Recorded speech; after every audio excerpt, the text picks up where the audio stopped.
Hi, my name is Bente, I'm the Norse Witch, and today I will destroy all of your fantasies about the ancient origins of Ostara. Or not, we will see. We will talk about Ostara today, both about the goddess, about the Wiccan Wheel of the Year celebration, about the holiday. Ostara, what is that even? I mean, most of you will probably know what that is, but for those who don't, it's a celebration of the Spring Equinox. It's part of the Wiccan Wheel of the Year, but it was soon adopted as the rest of the Wheel of the Year by most modern witches and a lot of neo-pagans that are not Wiccan. So nowadays, it's kind of standard practice to celebrate the Wiccan Wheel of the Year, and a lot of people do it, so a lot of people also practice Ostara. And yeah, nowadays it is widely accepted that Ostara was a Germanic spring goddess, that the celebration of Ostara and actually Easter goes back to an ancient celebration to her honor, and that a lot, if not all, Easter traditions are stolen from this ancient pagan holiday. And I thought we could just have a look at the actual sources and the history behind it, instead of just taking everything for face value, just as we did with the Yule video. So let's do that. I have to preface this video though with saying that I am not an archaeologist, I'm not an etymologist, I'm nothing like that. So feel free to disagree. I will just tell you about the sources where we actually get the goddess Ostara from, and like the celebration and everything, and like look at some of the Easter traditions and try to see where their origin lies. But if you disagree with what I'm saying in this video, then that is totally fine. Let's just agree to disagree then. Let's not like be rude or anything, because I'm prefacing this already. This is my personal opinion after reading the sources and looking at the history. Also, I want to say, because I know a lot of people practice Ostara, don't be triggered by this video. Don't take this video as me telling you that you cannot celebrate Ostara or that you can't venerate Ostara as a goddess or anything like that. I'm not saying that. I'm just looking at the sources, and what you make from that is your own deal. Just don't feel triggered. Thank you. Now let's dive into it.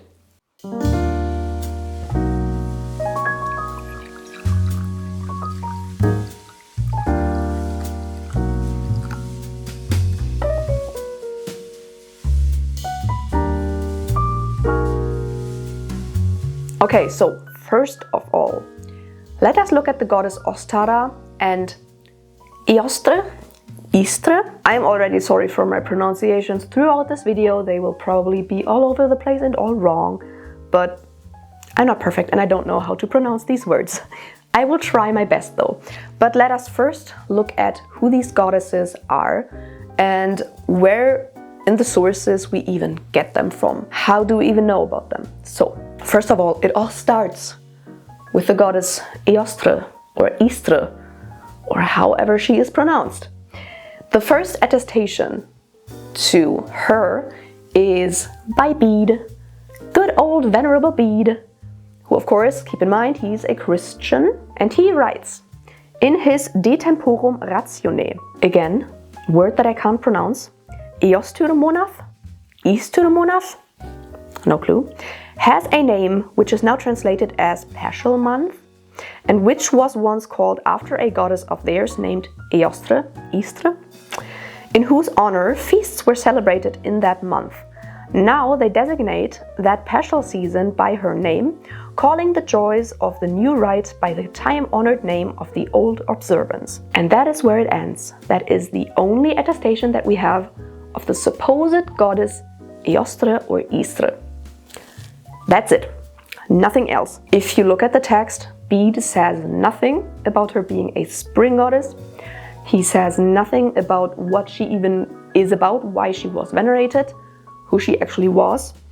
And we don't know where he got this information from. What's also interesting is that most of the other Old Saxon months are derived from holidays, which are not always related to a god or a goddess.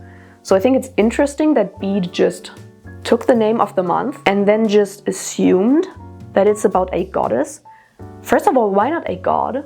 interesting. But again, we do not know where he got this information from, because this is the only time that we read her name anywhere. No clue where he got it, what his source was. We cannot cross-reference it. And that is a problem. I mean, it's unlikely that he completely invented the name of the month, but it is possible that he just misinterpreted what the month's name means. Yeah, let's just continue with Ostara then, because this is where it gets interesting. We also only have one attestation of the goddess Ostara, and that is by Jakob Grimm in his Deutsche Mythologie. Grimm was a big part of the German Romantic era. Let's keep that in mind here. But this is the only attestation of the goddess Ostara. And he, Grimm, assumes that a goddess Ostara exists or existed based upon three things. First of all, based on Bede's assumption on the goddess Eostre or Eostre, because of the Old High German name for the month April, again the month's name, which was Ostarmanoth. And then third, because of the Old High German name for Easter, which is Ostara or Ostarun. Those are his three reasons to assume that a goddess Ostara existed. Here at least we know where this assumption comes from, because of Bede's assumption, for whom we don't know what the source was.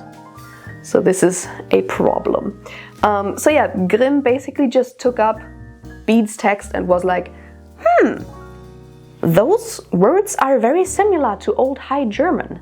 So if Bede says that it's a goddess, that must be exactly the same here for the Germanic people. To me personally, that doesn't really hold up, but okay. Later, other academics also mentioned that, of course, there are a lot of place names that include Ost or Oster. For example, things like Osterode, Osterholz, stuff like that, or Osterode or Osterholz. Because, interesting is, in German, and probably also in other languages, the name for east is Osten.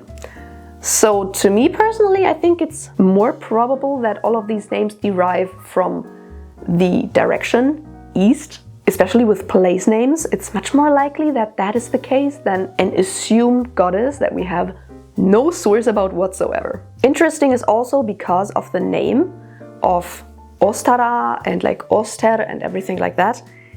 Grimm just randomly assumes that she's a goddess of dawn and of sunrise, because of course the sun rises in the east.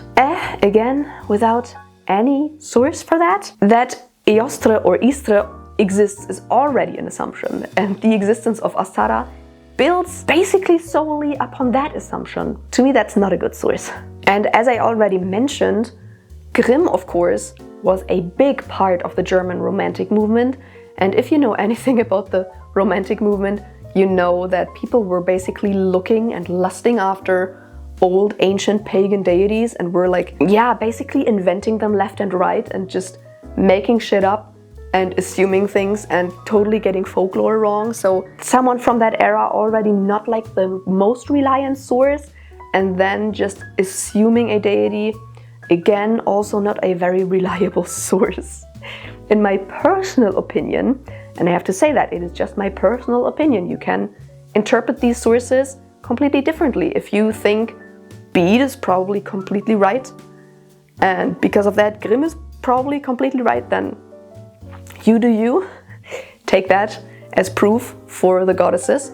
But in my personal opinion, it's just more likely that everything, all of these words just relate to East and not a goddess. Or, what I also read, and which I found very interesting and intriguing, is we know that at least for the Norse gods and goddesses, who are of course very, very similar to the Old Saxon ones and the Old Germanic ones, they have cannings, so basically alternative names that describe them, that relate to celebrations. So for example, Odin has a canning Jolnir, the Yule being. So maybe Ostara and Eostre or Eostre actually existed, but they were just names or cannings for a different goddess, and that is why we have no other attestation of them. I feel like that could be a thing. I think that would be very interesting if that would just be an alternative name for Freya or whatever goddess existed. But again, the names Ostara and Eostre or Eostre do not exist in any other literary source, and the place name attestations, to me, not really proof, because they could just relate to the direction east, which is, in my personal opinion, more likely. What is interesting to see, though, is how eager other writers were to build upon Bede's and Grimm's assumptions about these goddesses. They were eating it up.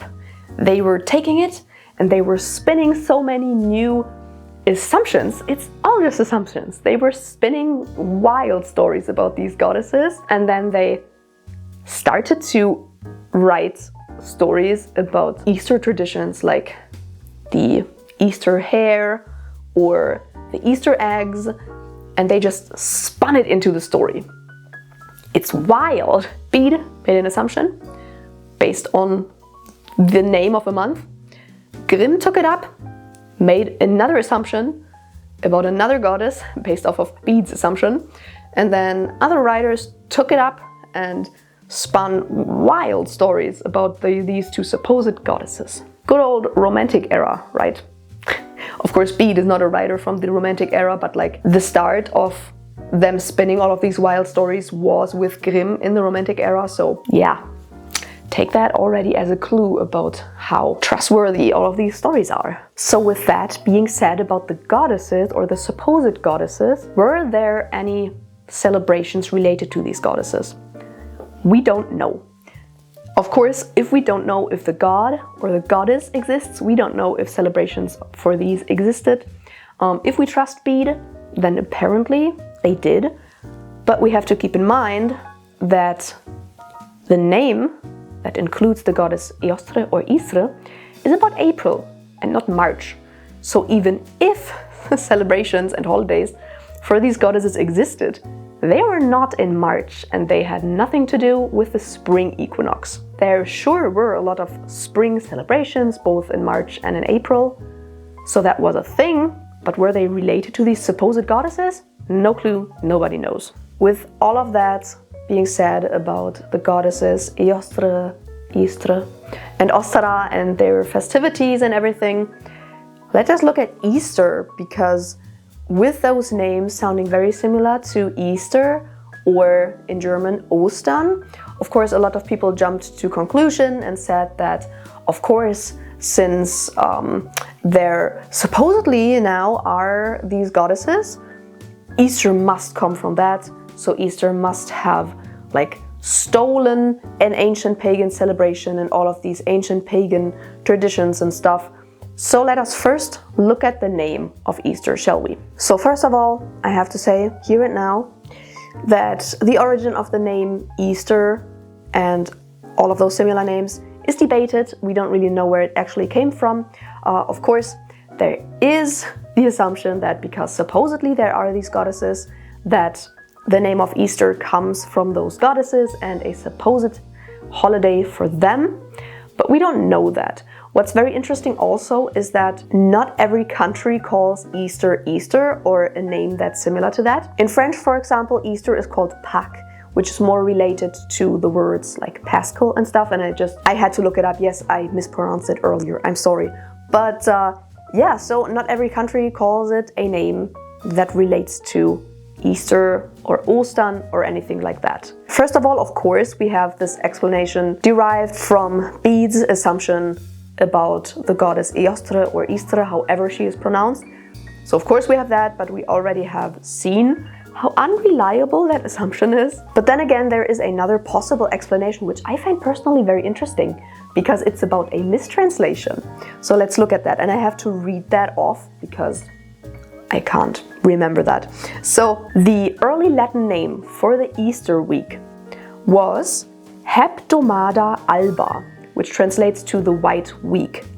And the first Sunday after Easter was translated to Dominica in Albis, which is a reference to the white robes that were worn by the newly baptized people. But Alba does not only mean white, it also means dawn. And if you translate that to Old High German, the plural for dawn is Ostarun, which, as I already mentioned, was the Old High German name for Easter. So it's both possible that it actually does relate in some way to the old names for the month of April, which could derive from a goddess or whatever, or from East. Or it could actually be a mistranslation, which I personally think is very funny.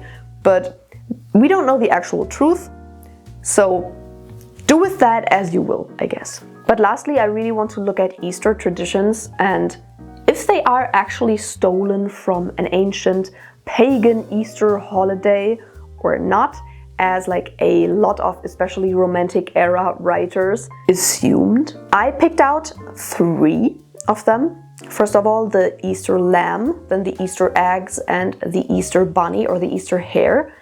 And we will just quickly look at if we know where their origins lie, if they are pagan, or if they could be pagan, or if they're actually Christian and we can prove that. So first of all, the Easter lamb. The Easter lamb is very Christian, and that is very, very obvious.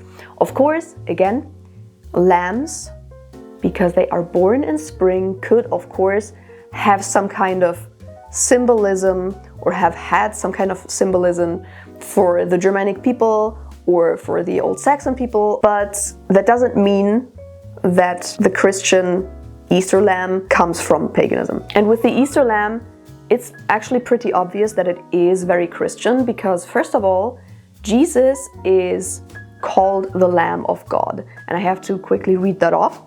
Behold the Lamb of God, which takes away the sins of the world. And from that derived a Christian tradition, and in antiquity, so it's very old, to basically lay lamb meat under the altar during Easter and then to bless it and to eat it on Easter. So this is not very pagan.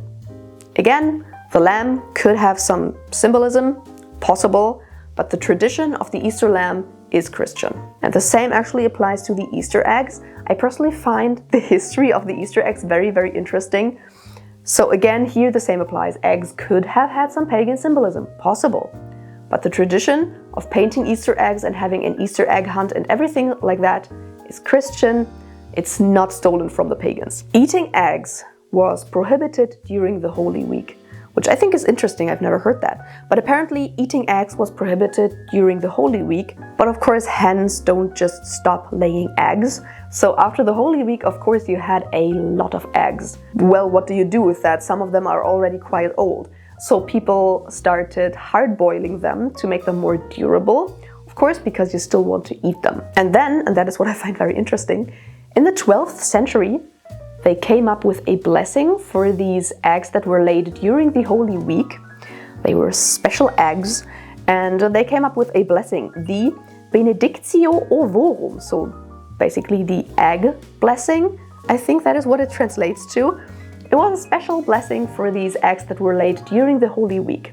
Those were holy eggs. Of course, these were holy eggs now. They were blessed, they were special eggs, and they were not to be eaten just like any other eggs, because again, they are holy, they are blessed, they are special. You have to kind of differentiate between the other eggs and the special holy Easter eggs.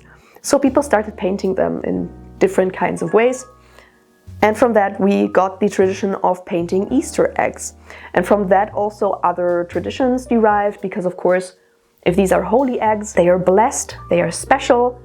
Then of course different folk traditions developed from that became very popular, just like for example the egg hunt, because there was just this assumption that if it is a blessed egg, it's a special egg, it's a holy egg, you have to like do something to get it. You can't just like take the eggs and then give them to people. People have to work for them.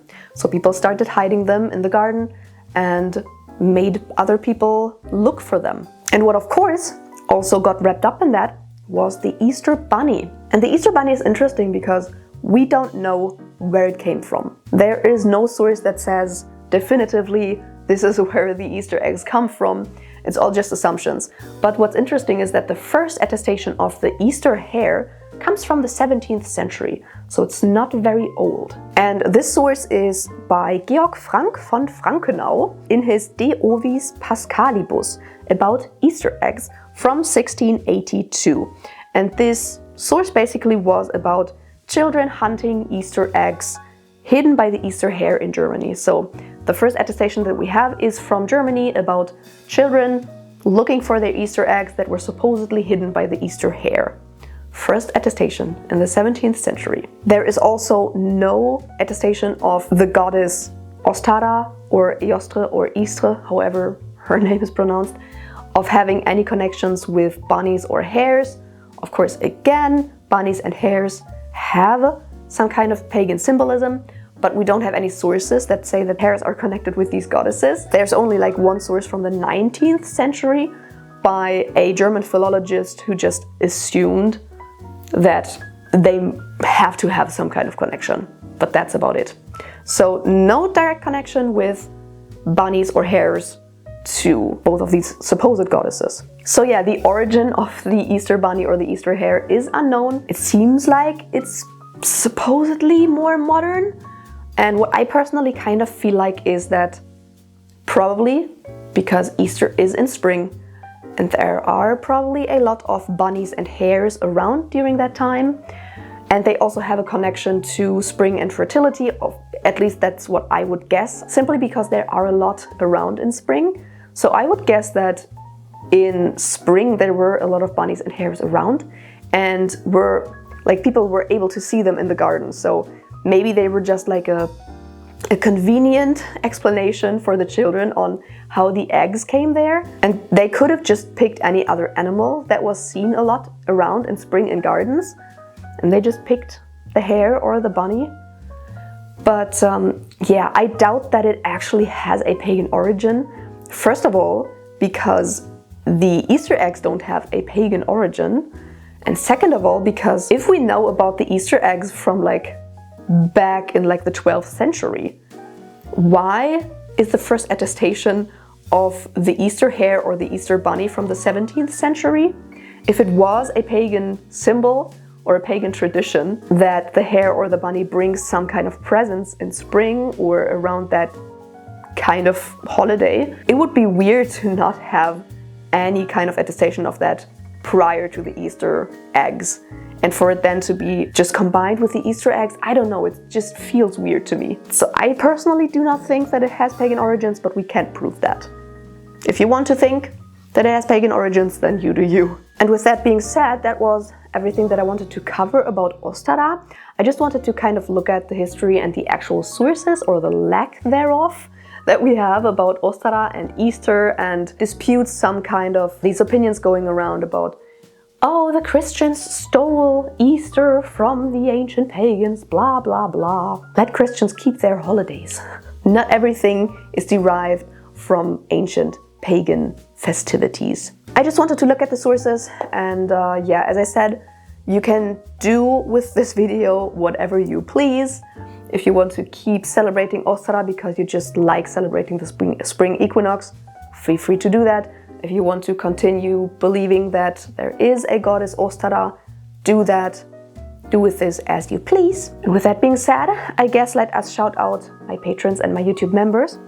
Thank you so much to Silent Selena, Richard, Jennifer, Ryan, Alex, Jazz, Naomi, Shaw, Christiana, T, Demon, Elizabeth, Sylvia, Weir Festira, Katrina, V, Bella, Derek, Smiley, Robin, Kirsten, Shannon, Andrew, Tisha, Sarah, Aziza, Carrie, August, Hannah, Shelby, Helena, SJ, Merle, Anne, Kate, Cade, Z, Kent, Brittany, Emmer, Celine, Smolkata, Josh, Elinora, Knarr, Christine, Rixie Business, Annalena, Svenna, Ashley, Tim, John, Phoenix, Jenny, Maggie, Misty, Amy, Bethany, Timothy, Coffee, or the Honorary Gossip Squirrel, and last but not least, Bjorn. And the YouTube members, thank you so much to Mary Ann, Sydney Midnight, Betsy, Peony Rain, Villa, and KT. As always, I hope you enjoyed this video. I hope you're not mad at me now for destroying the Ostara myths. If you liked the video, make sure to subscribe and give a thumbs up and ring the bell down below so you're notified whenever I upload a new video. Of course, feel free to check out my other socials and my shop for ethically and sustainably sourced witchy wares. And if you want to support me in another way, then feel free to check out my Patreon or my YouTube membership. It's basically the same, just a different platform. And with that being said, I will see you in another video. Bye!